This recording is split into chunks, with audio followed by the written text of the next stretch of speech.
Here's a channel that pushes lies and supports lunatics like Malema and many other dictators and communists across the continent. It's rare to hear people from Western nations, especially the ones that are taking advantage of Africans, that are beneficiaries of our misery. It's rare to see them open up and being honest, especially on the mainstream media. But no one is interested in Africa developing too much.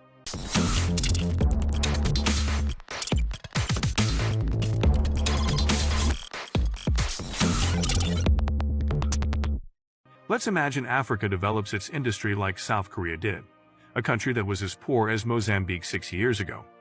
If tomorrow it starts making cars, if tomorrow it starts refining its oil, if tomorrow it starts doing agriculture and transforming its agricultural products, it will no longer buy our imports.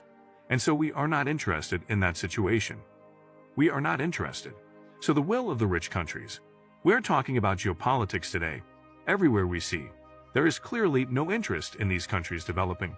These less developed countries. Imagine having a vegetable shop in a neighborhood full of rich white people and poor black people. For the sake of this exercise, let's say you're a white person, whether you're white or not. In this neighborhood you live in, only white people can afford to buy your vegetables. You make a profit, yes, but do you know what could allow you to make an even bigger profit? Improving the earnings of the poor black people in your community. Your wish then should be to make sure that the black people in your community become well off too. Why? So that they may be able to buy your produce. You want those black people to earn money so that they may be able to add to your sales and profits as well. These countries export oil, export cocoa, export raw materials, but these raw materials they export are often processed in other countries. And processing is what creates jobs. Congo-Brazzaville, over 90%, only exports oil. This oil is produced by whom? Exploited by whom? By mostly private companies. 60% total, 30% ENI. Then you have a few companies here and there, private ones. The public Congolese oil company is unable to do drilling. It is unable to exploit all of its oil. It collects part of the money, but it is unable to exploit it. Countries like the DRC have a lot of wealth in their land. If the DRC was a stable and well-off nation, its people would be able to go to work and earn a decent living. Companies would be established locally by the indigenous people as well as by international companies like Apple, Tesla, and many others, for example. This elevates people out of poverty, and guess what? It also means that the people from the DRC will be able to afford more iPhones and more Teslas as they come out of poverty. More people in the DRC will subscribe to Netflix, order from Amazon, and buy various goods and services from companies from all over the world. This is common sense. The exact thing that I'm talking about is how China managed to lift hundreds of millions of people from extreme poverty. They invited companies from capitalist countries into China. They learned the skills to work in those factories.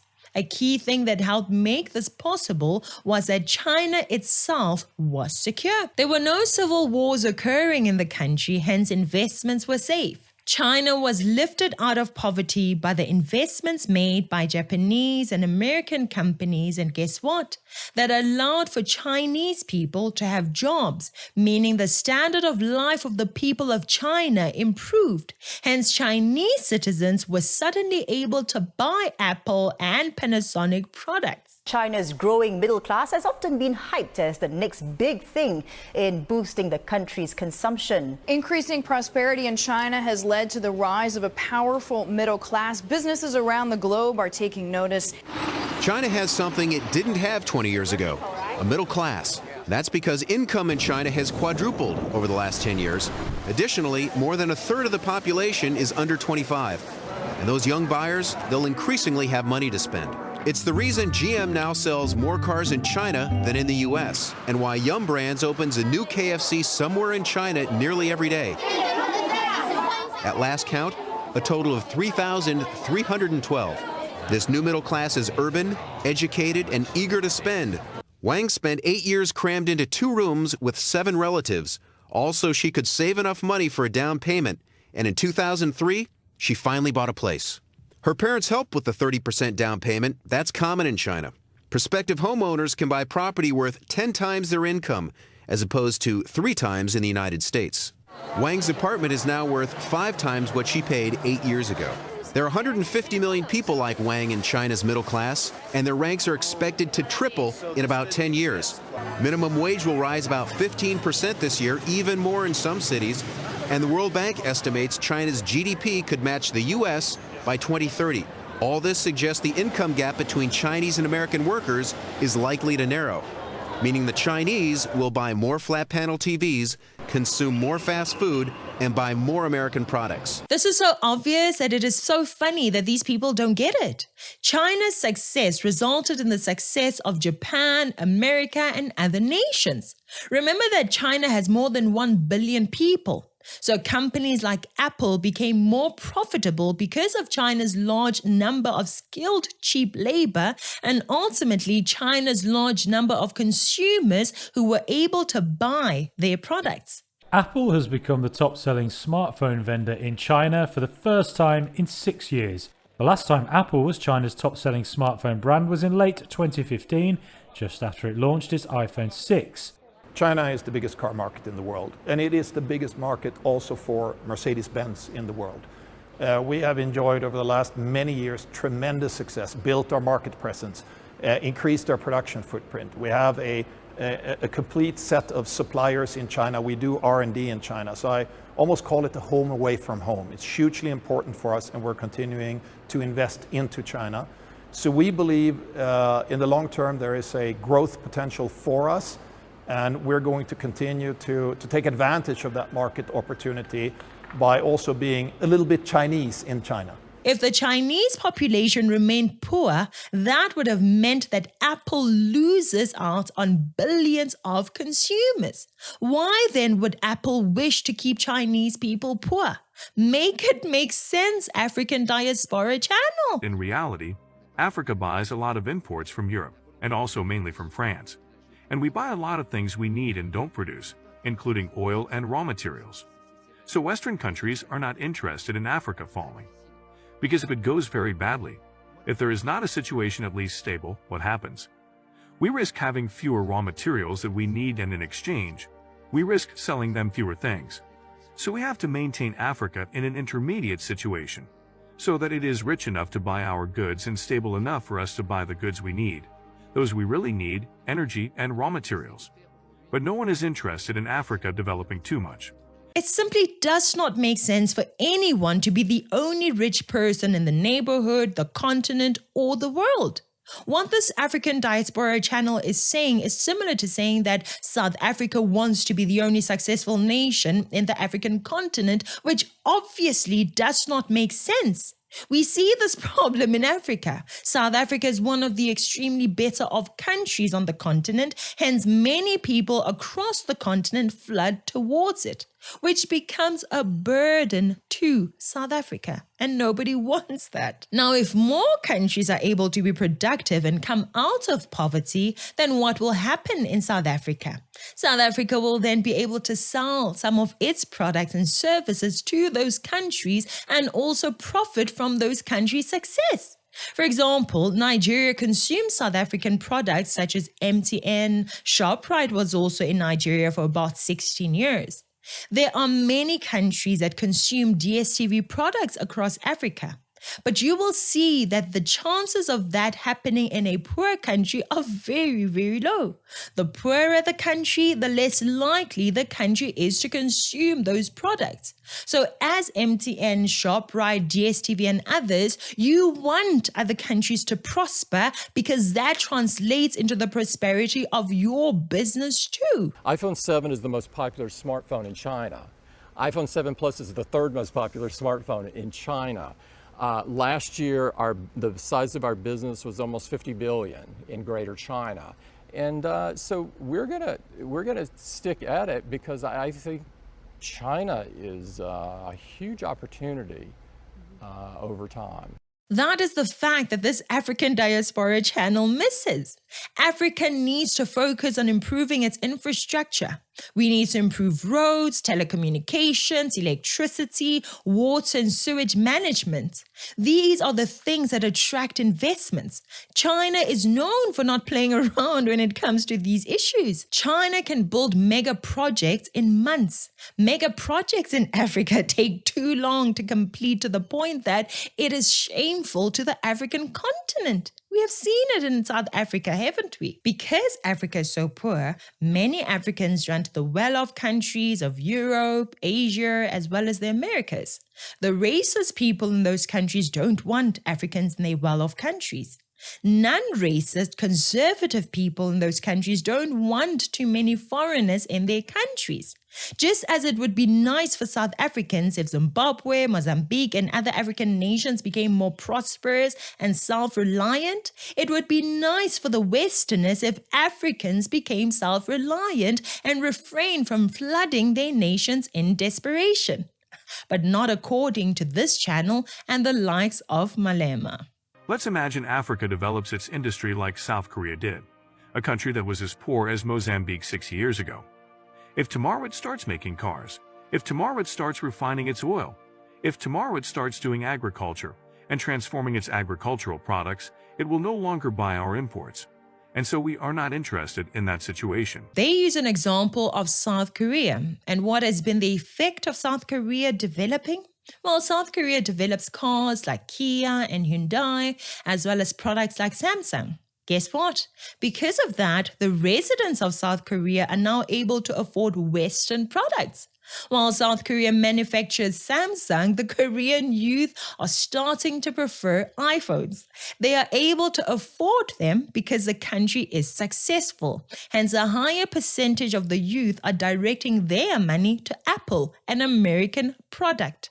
Drivers here in Korea have named Mercedes-Benz as the best auto brand, unseating its German rival BMW, which tumbled from top spot to fourth after a series of engine fires and mass recalls. According to local brand researcher Brandstock on Tuesday, Mercedes-Benz was evaluated as the most valuable foreign brand, followed by Lexus and Audi. BMW held the top spot in the local auto brand market from 2009 until last year. Apple fans in Korea can finally get their hands on the latest in the iPhone series, the iPhone 10. It has several new features, including Face ID, that have got a lot of media attention. And despite last night's cold and snow here in Korea, people waited in line all night to get one. Apple's 10th anniversary iPhone, the iPhone 10, has finally been released in Korea this Friday. The anticipation behind the iPhone 10 was nothing like the somewhat lukewarm response to the iPhone 8, and this was apparent through the long line of people waiting outside. Hours ahead of the iPhone 10's official release in Korea, a long line of eager iPhone users has been formed in front of this Apple reseller despite the freezing weather. And this line is just one of the many lines across the country. I am extremely happy. I was here since 5 o'clock yesterday morning. I was going through a rough time, and this definitely makes me happy. Major mobile carriers saw their 100,000 iPhone pre-orders sell out in a matter of minutes with over 300,000 orders. So far, it appears that the high price tag is not holding back iPhone fans from buying the iPhone 10. Apple CEO Tim Cook even said that iPhone sales reached an all-time high in South Korea, the home of Samsung, in the fourth quarter of 2023. Apple in particular is highly popular among young consumers. The iPhone 15 series, released last October, saw that 8 out of 10 pre-order customers were in their 20s and 30s. Mozambique currently cannot see that happening because the infrastructure is horrible. Mozambique currently cannot see that happening because of issues like civil war. It benefits no one for Mozambique to be like this, except maybe weapons manufacturers. But Apple does not benefit. DStv, a South African product, does not benefit. ShopRite does not benefit. There is no benefit for these companies because no one can afford to be watching DStv on Netflix when they are at war. No one can afford MTN airtime and data, food from ShopRite, much less headphones from Apple when they don't have jobs. Only a fool assumes that they will get richer if other people are poorer. For example, my YouTube channel cannot prosper if my fellow citizens remain poor. If my fellow citizens get more jobs with higher salaries, then they'll be able to afford better phones or smart TVs. They will pay for Wi-Fi and they'll be able to watch my content, hence my YouTube channel will grow bigger and bigger. Your success is my success, just as the success of Africa is a success of people and organizations that have products and services to offer throughout the globe. If the Congo-Brazzaville government is unable to learn from other countries like the UAE, whose fault is that? Instead of addressing the failings of the African leaders and governments, this African Diaspora channel wants to rush to the easiest thing in the world, the blame game. So we can see that there is a very strong dependence. And then this product is exported, processed in France or elsewhere. And the Congolese state buys gasoline back from these countries. So the reality is that there should be an industry that could transform this production on the spot. Oil refinement is not intellectual property. Other countries have done it before. There are many engineers who can help to set it up, but if the government does not take initiative, then it is not the fault of the West that the government is pathetic. The Middle East produces the most oil and yet it refines less than half of it. These countries are at least refining some of their oil, at least. The leadership took the initiative. The knowledge to do this is available through education and experience. As a government, you simply have to establish a company and find the best people to do the job. What has stopped those governments from doing that? The West again. Really? Young people in Congo-Brazzaville comment on 77-year-old President Denis Sassou Nguesso, who has governed the country for 36 years and is running for another term on Sunday's election. Youth under 25, the majority of the country's 5 million inhabitants, have only known the president in power, like their parents, since 1979, aside from a break between 1992 and 1997. My advice would be that all young people to vote for Denis Sassou Nguesso for president. Sassou means peace. Since it maintains peace in the country, even if there isn't work, we get by. Whoever is elected, let him come with a job. I work, I need to have something to feed my children. Let him fix the country. If every other youth is vouching for Sassou Nguesso, Frank, who lives in Brazzaville, is however not of the same opinion. He says the strategy is rather unhealthy. How do you solve the problem of the youth when you're not able to give them work, when you're not even able to provide them with bread? That's a real problem. I think the president, Sassou Nguesso, is suffering on a trend that is for me rather unhealthy to go through the youth to get the numbers in the elections. In 2015, the country staged a referendum on removing the 70-year age limit and a ban on presidents serving more than 2 terms. The move paved the way for Sassou Nguesso to secure a 3rd term in elections in March 2016 that were marred by bloodshed. What stops African countries from doing the right things? Making sure they invest in what their country needs. Proper education, required infrastructure, policies and institutions that enable progress. Does Africa need more G-Wagons and Range Rovers? No, but our politicians keep buying those and supporting the same West they keep blaming. And it is this one that would create jobs, refineries, distribution, etc. But to have that, what is needed? Funding is needed to finance heavy industry.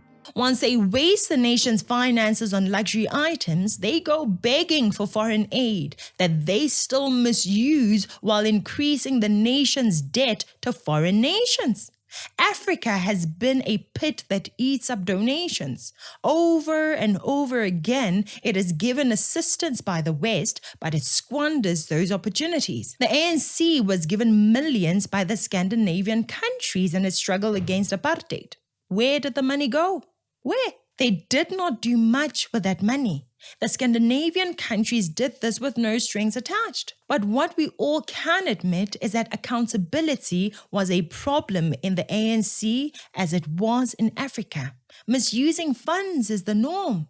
The ANC may have changed its leadership since then, but we all know that they still misuse money that is not theirs to this day. No one did it to them. No one is doing it to them. All the trillions looted and wasted could have been used to set up refineries.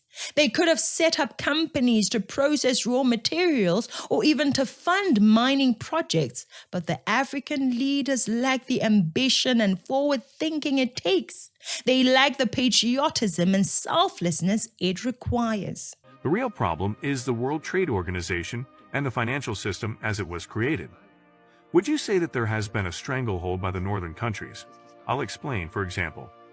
We're looking for what the exit routes are and especially by whom, because you may have the preconceived idea of yes, the northern countries are going to help the southern countries again. But in fact, it is because there is a stranglehold and also an enrichment of the northern countries thanks to and by the southern countries. Africa likes handouts. We like to beg when we are wasteful. We lack discipline, and then we want to act like we are victims. Wealth is built by those who are disciplined enough and knowledgeable enough. It is up to them to give it to whoever they want on whatever terms that they want. We as Africans can build our own wealth, but we need to change our mindsets, ways of working, and leadership. We need to vote the wrong ones out and vote the right ones in. Hashtag not tomorrow, now. If tomorrow it starts doing agriculture and transforming its agricultural products, it will no longer buy our imports. The majority of people in Africa will not buy European products. The majority of African countries will have poor roads. The majority of Africans walk on foot. What products are they buying from Europe? The majority of Africans use Chinese and Korean phones. These are the things that people love to say with no evidence. It is a communist group of Americans and Europeans that have a habit of making it seem like Africa is poor because of someone working tirelessly to make it poor. And this channel eats it all up. And then they take it, give it to Africans to further enforce the victim mindset and the hatred.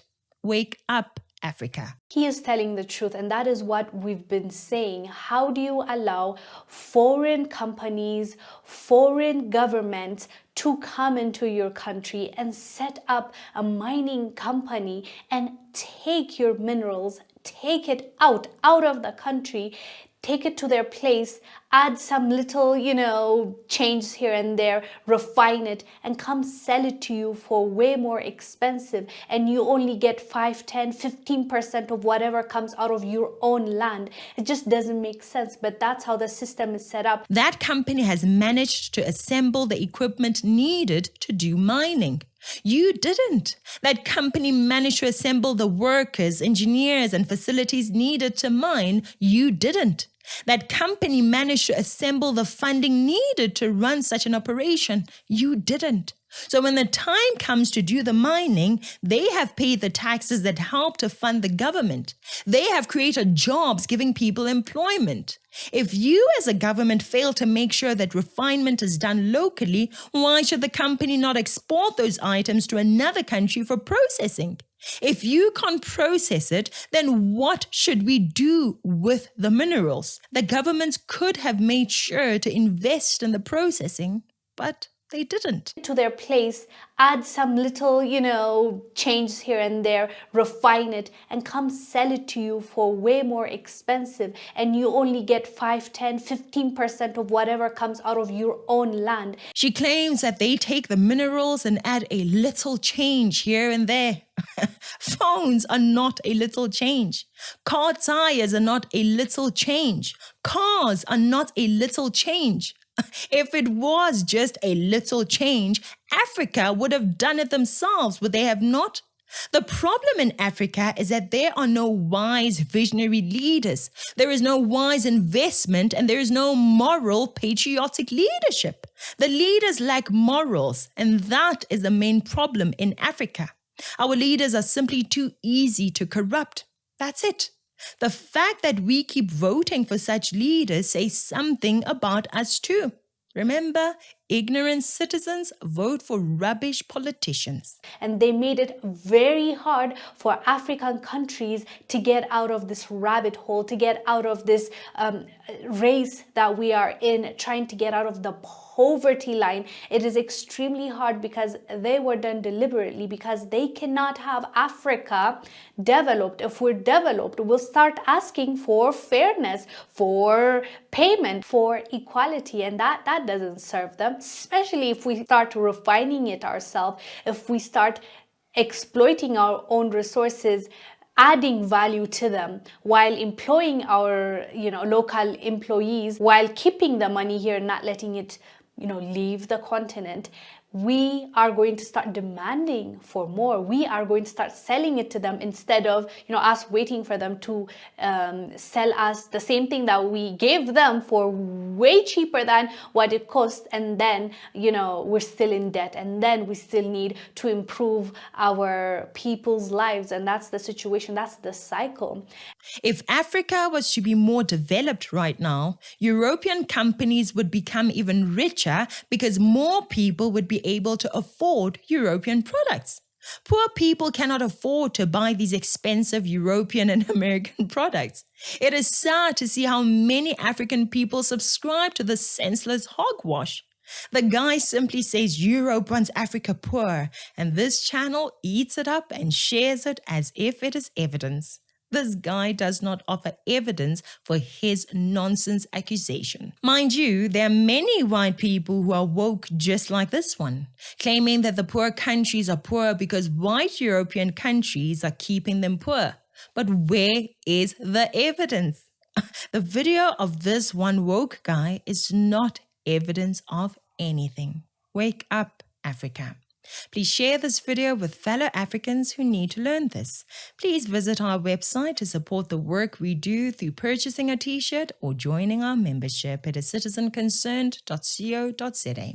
Thank you so much for watching. I'm Katlego. This is Citizen Concerned. And until next time, beware of the comrades.